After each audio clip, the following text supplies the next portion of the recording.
This is an ABC News special report. Good afternoon, everyone. I'm Diane Macedo. We're coming on the air with breaking news right now. Law enforcement sources tell ABC News a short time ago, Capitol Police opened fire at the north barricade of the Capitol complex. We're told a vehicle tried to go through a barricade, actually hitting two officers. Those two officers are said to be injured, one critically, and one of those officers, at least, has been transferred to the hospital. We want to go over, a suspect is now in custody, and I want to go over to our Chief Justice correspondent, Pierre Thomas, for more on what we know so far. Pierre? We're being told that all three individuals, including the suspect, have been transported to a hospital. But again, the information that we have so far is that a vehicle rammed after breaking through a barrier, hit a couple of officers, injuring those officers. Our sources are telling us that the officers fired on the suspect. We're still getting additional details, but obviously the Capitol has been on a sense of heightened alert since the January 6th insurrection. They had started to scale back some of the perimeter fencing in recent weeks, but obviously this incident has law enforcement responding. Again, the suspect is in custody. We're being told he's been transported to the hospital. Officers have been injured. We understand at least one of the officers may have been seriously injured. Unfolding story. We're still trying to get additional information on the circumstances and the why. Why was this barrier? Why was this barrier breached? All right, our Chief Justice correspondent, Pierre Thomas, there. I want to bring in a former FBI agent, Rich Frankel, for more on this. Rich, we know that the Capitol Police also sent a note out to Hill staffers telling them no exit or entry into any of the buildings to avoid exterior windows. What's going through law enforcement's mind right now, and what are they trying to do to secure this area and get to the bottom of this, especially given we just had the Capitol insurrection in March? Exactly.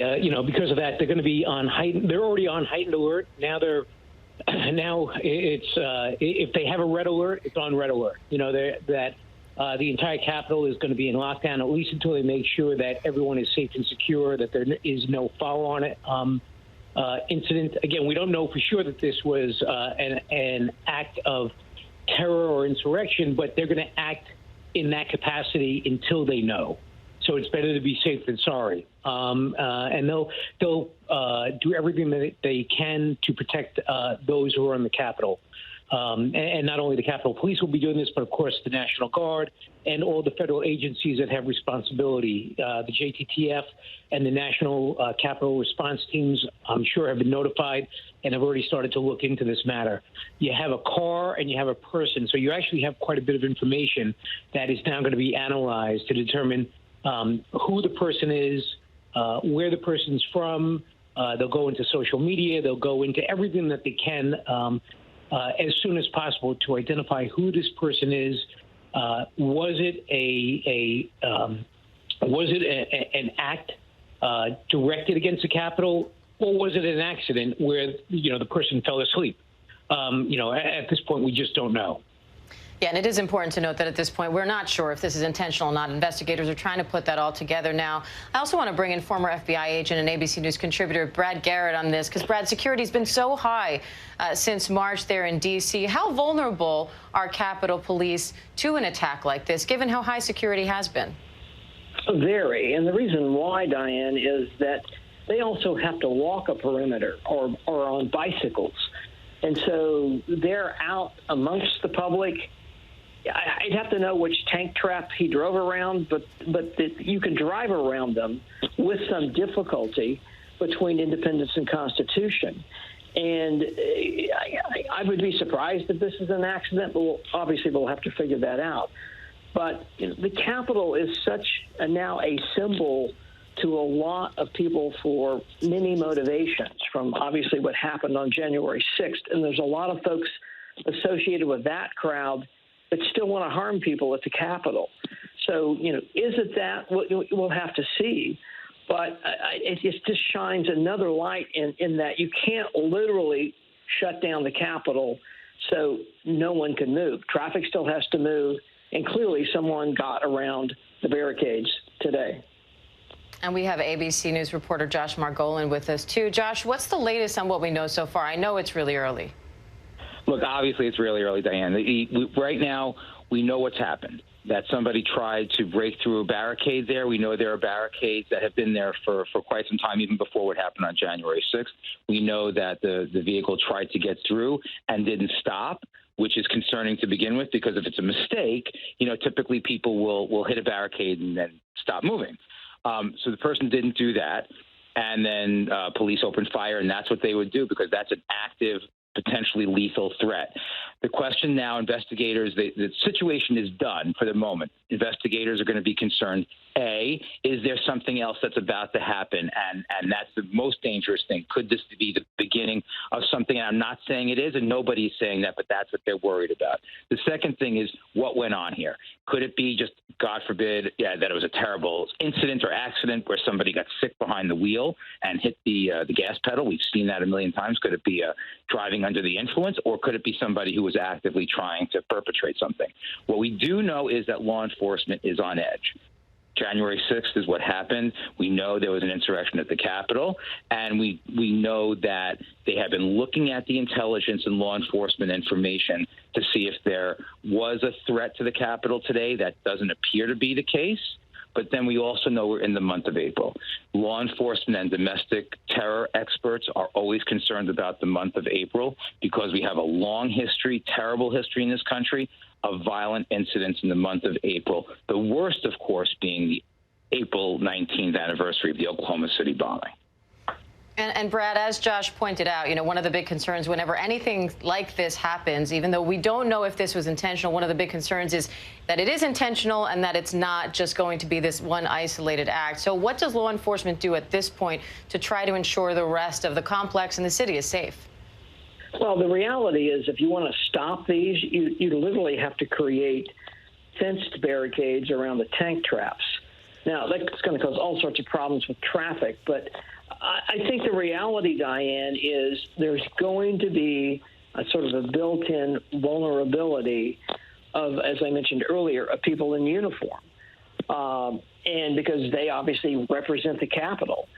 So will we see perhaps additional officers, maybe even in a defensive posture at some of these locations? In other words, as somebody walks the route that they walk, or on a bicycle or on a scooter around the Capitol, will there be some sort of defensive posture built around that person to keep an eye out, obviously, for people driving cars recklessly? But, car rammings are inherently difficult to stop, just because obviously anybody can do one if they're so inclined. But expect to see more officers out in a defensive posture, I'm going to guess, at least in the near future. And I want to bring in Elizabeth Neumann, former Assistant DHS Secretary. Elizabeth, I know that you specialize in counterterrorism and threat prevention. So what goes through your mind when you hear about an incident like this? Well, Diane, April historically is a month where we see a lot of activity by domestic violent extremists. We also have been told by the FBI and by DHS that we remain at a very heightened risk for violent extremists conducting attacks. So I see something like this, and it seems like we're in for more. And we all need to stay vigilant. We all need to be on the look for things that are out of the norm. And if you see something, say something. It is likely going to be a challenging month for us. All right, and I want to go back over to our Chief Justice correspondent, Pierre Thomas. Pierre, what are you hearing from law enforcement officials as to how they're proceeding right now? Well, in this situation, they will continue to look at the suspect's information, whatever they can glean, as quickly as they can, to do a background check. And again, to get at the motive. Was he able to speak to them, give them some information? The good thing that sources are noting is that, look, the Capitol really doesn't have anyone in terms of members of Congress there. The Senate, they are working today because it's Good Friday. They're really not in session. And that will be of some relief, because if this was something that was intentional, clearly the person was not attacking at an optimal period of time. They just don't know at this point.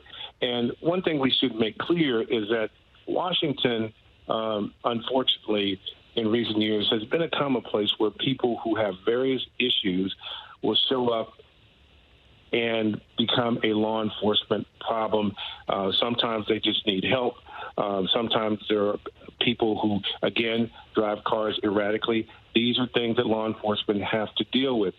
That said, since the insurrection, law enforcement officials have been extremely concerned about the potential for more violence aimed at the Capitol.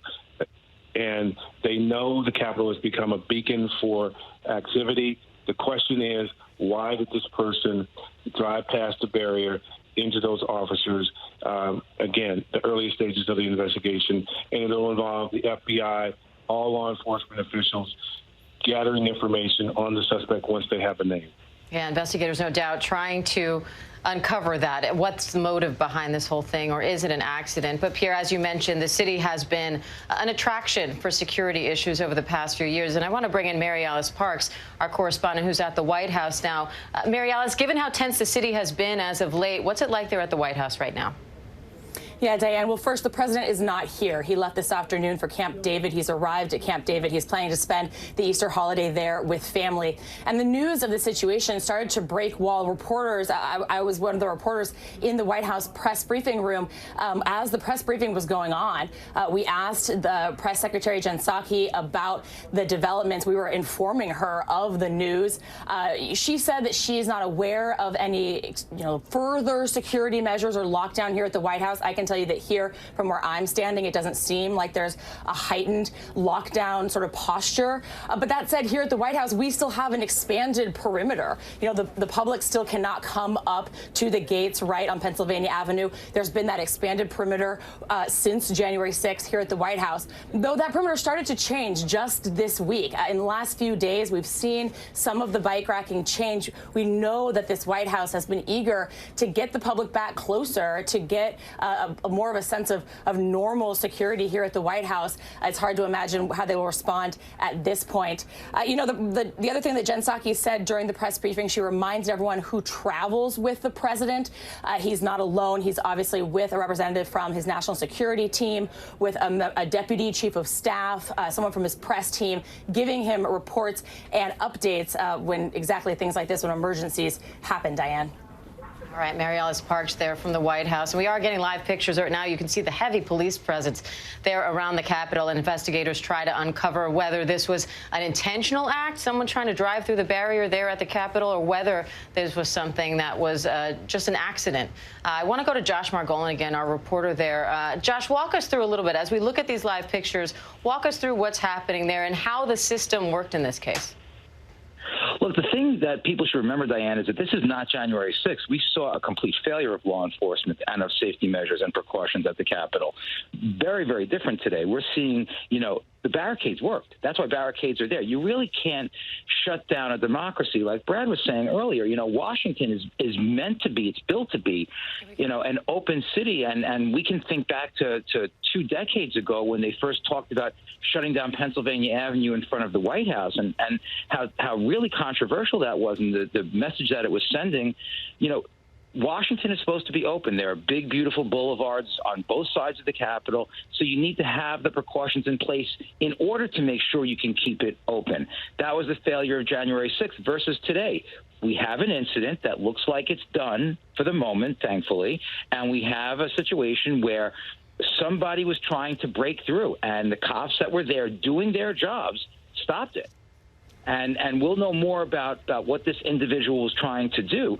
But the key thing is that if you're going to want to keep an open society like we have, you need to make sure you have the safety precautions. And that's the real difference with the 6th, where law enforcement was aware of a threat, as especially the Capitol Hill police chief has said. They were aware of a threat, and they didn't act on what they knew could happen.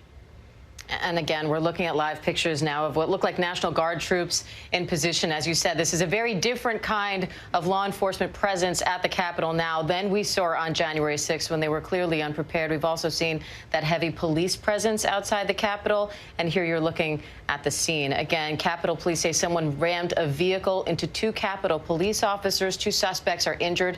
2 officers, I should say, are injured. A suspect is in custody, and Capitol Police did fire shots in the incident.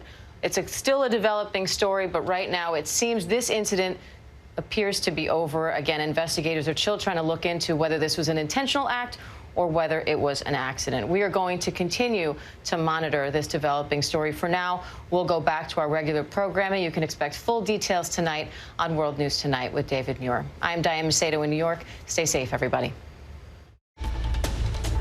This has been a special report from ABC News.